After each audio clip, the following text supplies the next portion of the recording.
Bonjour, c'est Camille du Journal du Geek et je vous fais une courte vidéo pour vous montrer ce qui est possible de faire avec du coup, le mode selfie et sans smartphone avec le DJI Osmo Pocket, donc stabilisateur sur 3 axes. Du coup, comme c'est qu'une seule caméra qui pivote, on a la chance de pouvoir profiter d'une qualité 4K. Pour les vlogs, c'est quand même assez bienvenu. Sinon là du coup vous allez pouvoir vous rendre compte de la prise de son parce qu'en fait c'est un micro intégré, il n'y a pas de possibilité en tout cas avec le packaging de départ avec juste la caméra d'intégrer une prise micro. Donc en fait après il va falloir repasser à la caisse pour racheter un accessoire, un adaptateur pour brancher enfin une prise de son. Parce que là vous allez voir, en fait je pense que vous vous en rendez compte, c'est pas forcément très foufou hein, le son.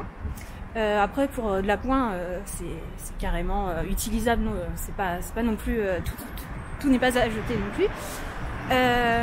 Du coup en 4K par contre on n'a pas le suivi du visage, le tracking face qu'on peut avoir en Full HD, donc là il faut passer en Full HD, mais bon quand même on a le truc de base quand même qui arrive plutôt bien à suivre le visage, sauf si vous faites des mouvements un peu trop rapides et brusques, hein, c'est pas non plus une action cam.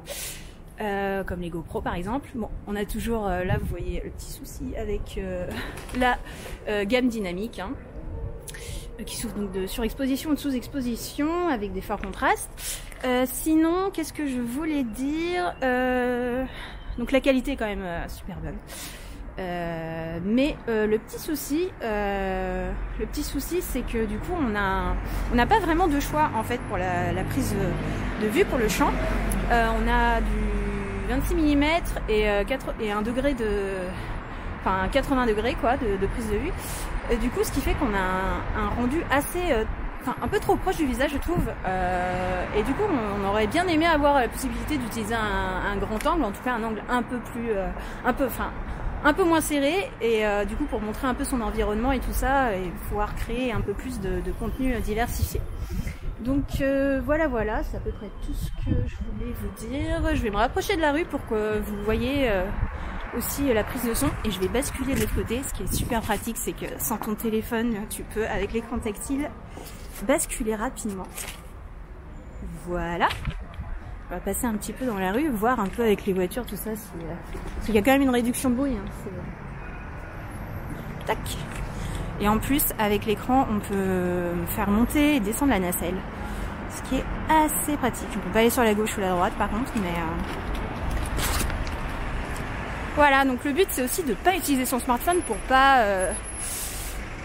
pour pas utiliser l'autonomie de son téléphone du coup, ça c'est plutôt un bon point. Avec l'écran tactile en plus on peut accéder à pas mal rapidement et facilement à pas mal d'options, de paramètres et du coup c'est vraiment très pratique. Je regrette juste qu'il n'y ait pas le sabot qui est vendu séparément et qui permet une connexion Wi-Fi et Bluetooth et qui permet aussi de pouvoir le reposer de façon sécurisée par terre par exemple, ou même de pouvoir le gérer à distance. Voilà.